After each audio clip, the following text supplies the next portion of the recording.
ঢেঁড়স গাছ আকাশে উঠে গেছে। এটা হচ্ছে মালিক সিটের সুপার সুমি জাতের ঢেঁড়স। আমার মাথার উপরে চলে গেছে ক্ষেত। মাত্র 1 মাস যাবৎ ঢেঁড়স তুলতেছি। হ্যাঁ, আমি বলছি না এটা খারাপ, কিন্তু এটা একটা দিক খুব খারাপ, এর বাজে অবস্থা। এটা হইলো কি বলে আপনার, আচ্ছা বাজে অবস্থাটা পরে বলি, আগে ভালোটাই বলি।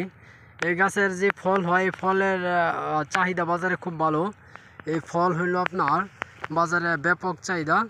অন্যান্য মাল থেকে আরও মনে করেন 4-5 টাকা 60 টাকা বেশি রেটে আপনি মাল ছাড়তে পারবেন। কিন্তু সবচেয়ে বড় সমস্যা হইলো এই গাছের গিট হয় অনেক পরে। দেখেন এক একটা গিট কত দূরত্ব। এটা হচ্ছে এই গাছের মেন সমস্যা, এক একটা গিট অনেক দূরত্ব।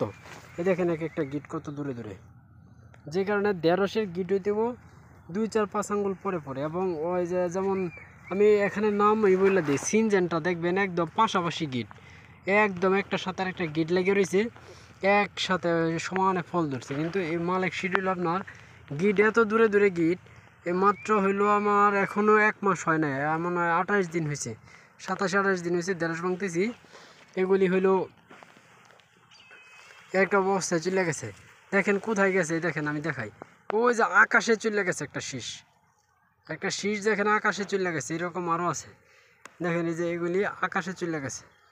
এভাবে এইগুলি যদি এরকম হয় তাহলে আর ঢেঁড়স চাষ করে শান্তি পাবেন না। এই জন্য আপনারা কোন জাত করবেন সেটা আপনাদের ব্যক্তিগত বিষয়, আপনারা বুঝে নিজেরা যাই না বুঝে করার চেষ্টা করেন। এটা খুবই বাজে অবস্থা।